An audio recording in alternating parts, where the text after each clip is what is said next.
Hi, my name is Rachel. Welcome back to my channel. So in today's video, I thought that I would go over some tips and tricks that I use or have found useful for my KOBO. Also, I just want to apologize in advance. I'm very nasally, as you can tell. I am suffering a cold. We're just gonna push through and pretend it's fine. So we're just gonna go over some basic tips, and then I have some tips about like using things or usage on the device. And then I have some tips related to calibre as well. That'll be near the end, and there will be timestamps for everything down below so you can see what kind of tips I'll be giving and jump to a section that's relevant for you. The first tip I'm gonna give seems pretty obvious, but on the left side of the screen, when you are reading a book, you can slide your thumb along an invisible slider bar, and that will adjust the brightness. And I know, again, like I said, this feels very obvious, but I am bringing it up just because I've seen quite a few people who are reviewing their KOBO and they actually don't know that you can do this, and they've been manually going into this little menu up top to adjust the brightness here, which obviously is also an option, but I just thought that I would point out when you're reading on the fly, you can adjust it really quick along the side here without having to tap into the menu at all. I also think some people aren't entirely sure that you can adjust the warmth like you would be able to on a Kindle. For example, I came from the Kindle Paperwhite, which had automatic warmth, and this warmth isn't fully automatic. You can put on the auto mode and then set a time for your bedtime. So around your bedtime, it will gradually get to the warmth that you've like put it at. And that's great for people who are only using it like really warmly at night. But I kind of like to have my warmth in a stagnant spot. So you just turn off the auto mode, and then whatever you adjust the warmth to with your slider bar is where your warmth will stay when you're reading, unless again you have that automatic bedtime warmth set. Now there is also a dark mode on here, which under the comments of my first video, I got so many questions about how to turn on the dark mode here and what that looks like. So when you're in a book, you're going to tap the page to bring up the menu bar, hit the little settings cog, then you're going to scroll down to page 2 of 3, and there is a box that says dark mode and then a checkbox that says on, so you would just check it. You go back to the main page and it has turned your page into dark mode. Now when you're in dark mode, all of the colors will still function from the stylus here. I think it kind of gives it like a chalkboard effect because obviously like the background is so dark. But one thing I want to point out is that when you have the book in dark mode, if you tap the screen, the setting menu is still in light mode, and then if you go back to the home page as well, like that is always going to be in white mode. I know on Kindle when you put it in dark mode, it does it for the entire UI, which I think is maybe one of the only things Kindle does better than the Kobo Libra Color. I personally don't use dark mode, so for me, that's not an issue, but I thought that I would show you how to turn it on and show you what it looks like, because I know a lot of people use dark mode all of the time and not just at night. But even if you are using it just at night, I think those white bars might be too bright for you when you're having like such a dark moment on the page, and then you go to the settings and it's like bam, because then the white screen is brighter. And then to turn it off, you literally just uncheck that box and it goes back to white mode. Again, another tip I want to mention for the KOBO is that on the overdrive tab, when you sign in to your library card via the settings page here where you go accounts overdrive, if you're signing into the library card itself, you are only going to be able to connect to one library card at a time, which is kind of the default option for KOBO here. There is a workaround that I made a video for, but basically you're signing in with your overdrive account instead of your library card, and you just sign into your overdrive account and then add each library card, and then it all syncs up in the end, even though it will look a little janky. I'm going to link my video on how to do this, all of the steps, in the card and in the description down below if you're interested. But I do highly recommend, if you are someone like me who has multiple library cards, to take 30 minutes out of your day when you have time to sync up all of your library cards, because now I can just go on my phone, borrow a book on Libby, and then hit sync over here on my KOBO, and it will automatically sync to the books I'm borrowing from Libby now, because unfortunately Libby only has a send to Kindle option. They don't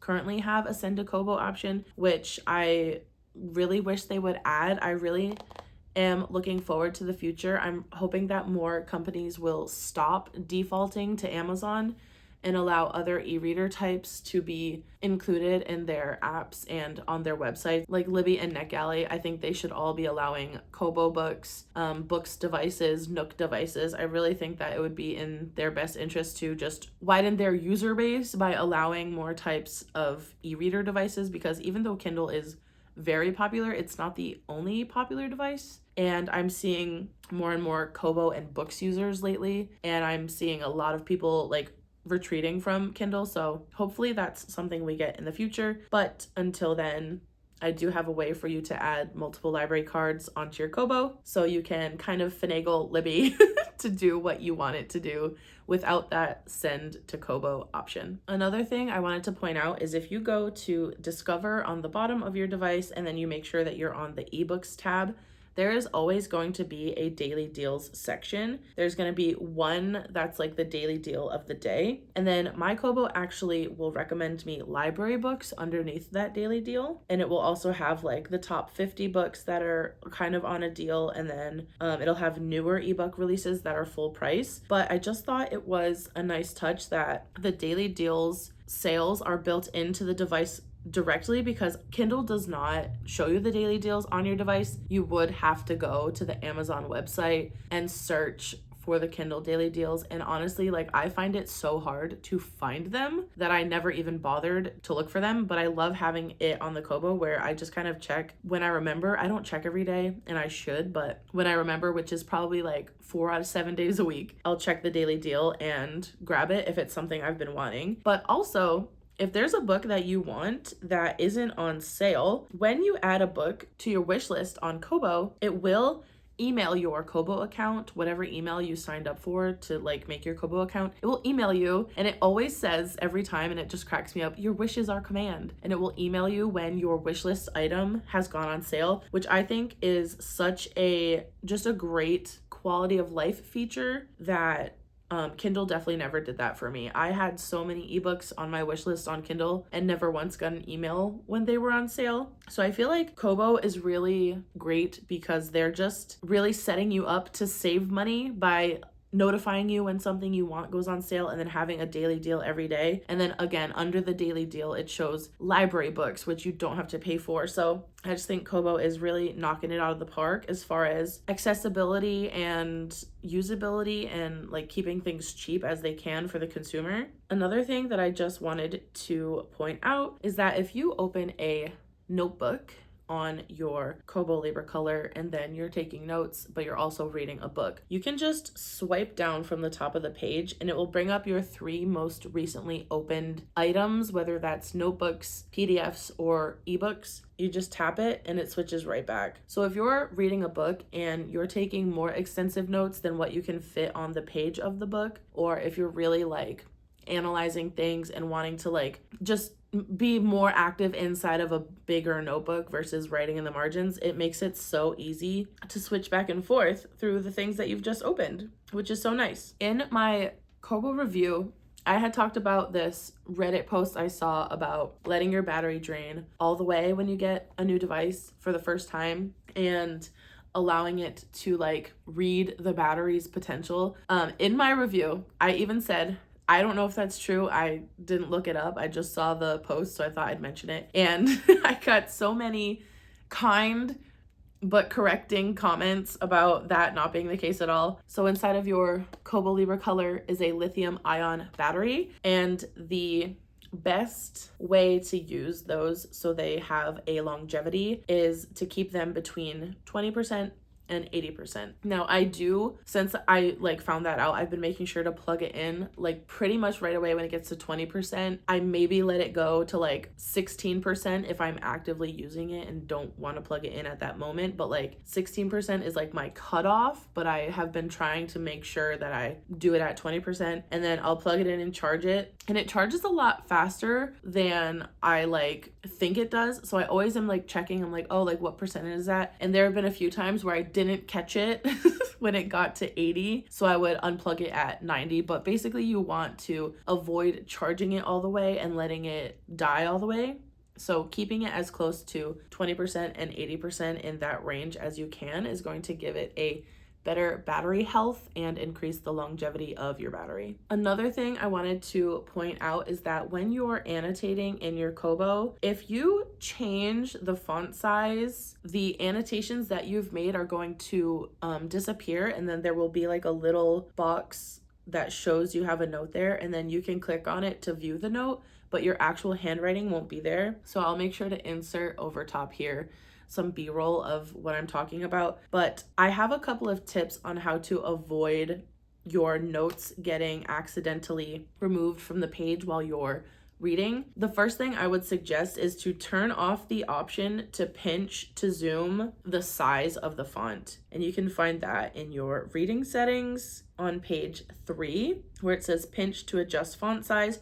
You just want to make sure that that is unchecked. While we're also on page 3 of the reading settings, I highly suggest, if you're annotating a lot, to change the page forward and back from tapping and swiping to swiping only, because if you put your hand down on the page to write something, it can occasionally register as a page tap to turn, and then you go to write something and it turns the page, and then you have to turn it back, which obviously isn't a huge deal, but if you're taking frequent notes, it is something that I think might annoy you. And then my other tip would be, when you first get your device, or if you have a device already and you haven't annotated a lot, but you're thinking about starting annotating a lot on here, I would highly recommend finding a font size, a line spacing, and a margin spacing that you like and want to stick with. Because if you change the font size, or if you change the margin spacing, or if you change the line spacing,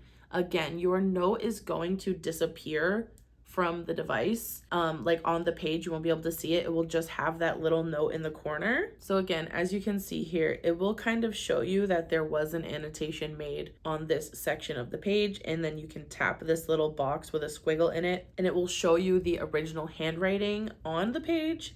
And it will say this markup was made with different settings, and you can click the 3 dots and you can revert back to the settings where your handwriting was. So everything that you've noted can pop up and show on the page again. So basically, to avoid accidentally changing the font size, like I said, turn off the pinch to adjust and find a font size, spacing, and margin that you like and want to stick with, because then no matter what book you're in, all of your annotations will be visible on the page itself, instead of having that little highlight pop up that shows you there was a note there but you can't view it at that time. Another thing I wanted to show you is how easy it is to set up Google Drive on your Kobo Libre Color. I will insert b-roll over my face here as I'm talking again. So at the bottom of your home row, you're going to hit the more options, and then you should see my wishlist, my Dropbox, and my Google Drive as the first couple of options. So you click my Google Drive, and then it will say add ebooks and documents to your e-reader with your free Google Drive account, and you click get started. This is going to load up a page that is specific to your device and allow you to connect your account to the Kobo. Once you go to kobo.com/Google Drive, you're just going to enter the code that it shows you on your device.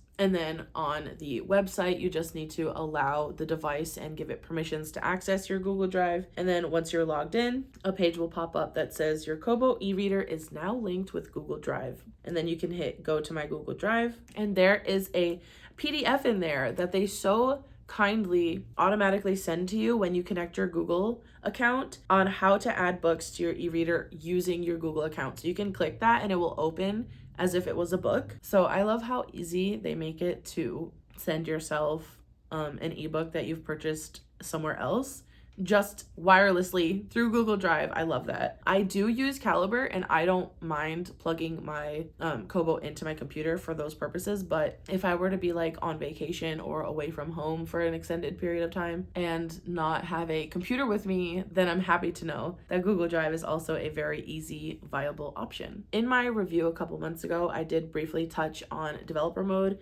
So basically, to turn this on, you're going to hit the little magnifying search icon up at the top right of your device. And then you're going to type dev mode on, all one word, and hit go. It's going to refresh and bring up some random books. You can just ignore that and go back to your home page. Once you've done that, you can click on more, then click on settings, And then at the bottom of this page, the second to last option says device information. Click that. And now you should see at the very bottom of this page, it says developer options, and you can view a bunch of settings that are developer options. Now, I haven't changed any of these settings except the CFA mode, which is on page 2 of the developer options, about 2/3 of the way down. The CFA mode is basically the color of the device. So I think personally the default mode is still beautiful. However, I have found personally that the setting of G2 just gives a little bit more of a contrast and a little bit more of a darker like saturation. I think it's so subtle. It is very subtle. I took pictures of book covers in each mode to compare and contrast like for my own self, and I do just think that the G2 mode just adds a little bit more of richness to the saturation on the book covers. And then for like writing and notes and everything else like that, it's literally the same.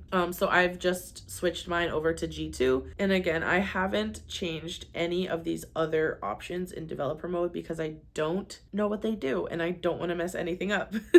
I will also say though, on page 3 of the developer options at the bottom, you can change how long you want your page turn buttons to be pressed to wake up the device. So maybe like a couple months ago, there was an update on KOBO that allows you to press the front button to turn the screen on instead of always having to use the power button on the back. I turned that off because I don't have a case with a cover.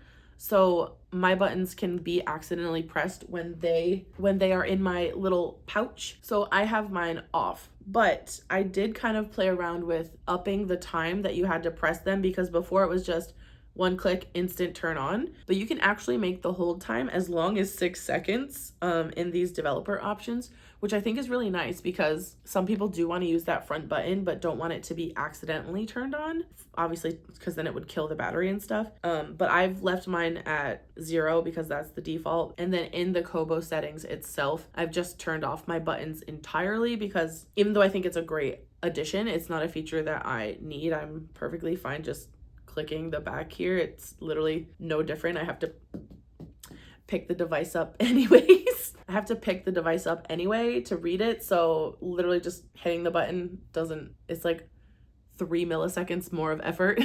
So it's fine for me. And while I'm on the topic of using these buttons to wake up your device, if you have a sleep cover where you like shut it and then pull this open to wake the device, having that button option on is going to mess with your sleep cover, because when you fold it behind to hold it in your hand while you're reading, that magnet here could trigger the screen to turn off. And I think if you turn off the button wake option, it should stop the device from turning off while you're reading it when that magnet kind of connects back here to the buttons. And I don't know why that is, but I also know if you have a pop socket on here and you have the like wake with a sleep cover function on, even if you're not using a sleep cover, so like I'm not using a sleep cover, if I had that option on and I put a pop socket here, the pop socket could turn the screen on because it's a magnet. And I think the like wake thing uses like the magnetic attachment to wake and turn off the device. So just keep that in mind. If you put a pop socket on the back here and you're finding that your screen is like turning on and off randomly and you're like, what the fuck, this device sucks, go in your settings, turn off the sleep to wake function, and that will stop waking up your device with your pop socket on it. The last 2 things I'm going to talk about are calibre related. I do have a tutorial on how to get your Kindle books from your Kindle account to Calibre so you can transfer to your KOBO.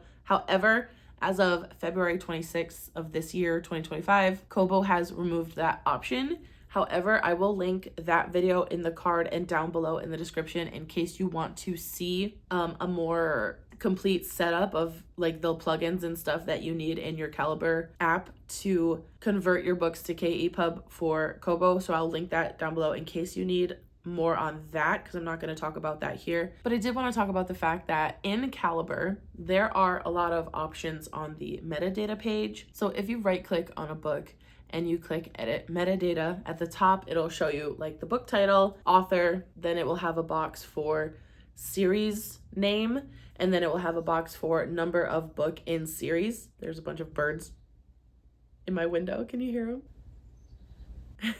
They're in my feeder. Anyways,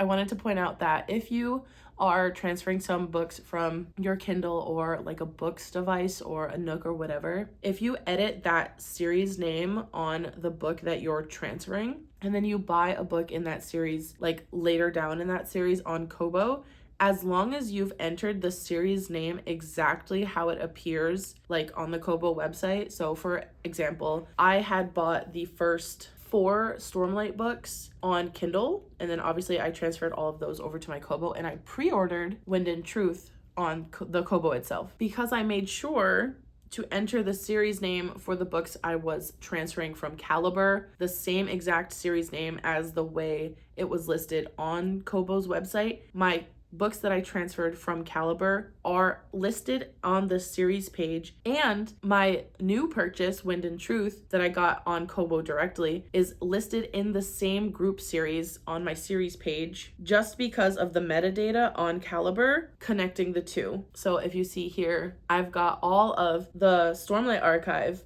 in one series group on the series page, and again, that is because of the metadata. So if you want to make sure that your series are collected properly and automatically on your KOBO in this series tab here at the top of your My Books page, then all you need to do is make sure you're updating the series name in your metadata page. And one thing I want to make sure to point out, when you update metadata on Calibre, send it to your KOBO, and then eject your device, it is going to load those books to your KOBO immediately. However, for some reason, you need to plug the KOBO back in one more time, connect it to the computer, open Calibre, just let it connect, make sure everything's loaded, wait a second, and then you don't need to do anything else other than eject the device a second time. And then for some reason, all of the metadata will be on there, not just the ebook itself. And I don't know why that happens. I don't know if it's just some kind of accident where Calibre doesn't fully send over the metadata with the ebook itself, but then obviously it will update the metadata when you reconnect, or if it's because of the way it connects to the KOBO, if it's the KOBO's fault that you have to plug it in twice. I don't know. I can't tell you why. I just know that it works when you plug it in twice. And the last thing I'm going to show you is how to set up your Calibre so that way when you import a book from Kindle, from bookshop.org, or from Books, or from BookBub, wherever it is that you're getting an ebook from outside of KOBO itself, I will show you how to make it so that way when you import a book, Calibre will automatically convert it to your preferred format. So for me, my preferred format is KEPUB, and that is obviously because I want to be able to have the in-book stats when I'm reading on the KOBO, such as time remaining in book, time remaining in chapter, how long in the next chapter, and there's like a little bar graph stat as well that shows you the length of a bunch of upcoming chapters, and I love those stats and I want to be able to use those stats, so my preferred format is KEPUB. But what I'm going to show you, you can make your preferred format anything. You can make your preferred format EPUB, you can make your preferred format Mobi or AZW3, like whatever freaking file they're using now. I don't even know because they keep changing their files. But this will work for any of those options. So when you open Calibre, if you add a book to your library, you can actually make it so that way it automatically changes to your preferred format. You want to go into Preferences, and then this top row here where it says Interface, you're going to click Behavior. And then you'll see here there's 2 drop downs, and then it says Preferred Output Format. You're going to click this, and you can select from a variety depending on what device you have. I'm going to click KEPUB, and then you'll hit apply here. And then the next thing you want to do is go down to this green book that says adding books. It's like a little green book with a plus. Click that.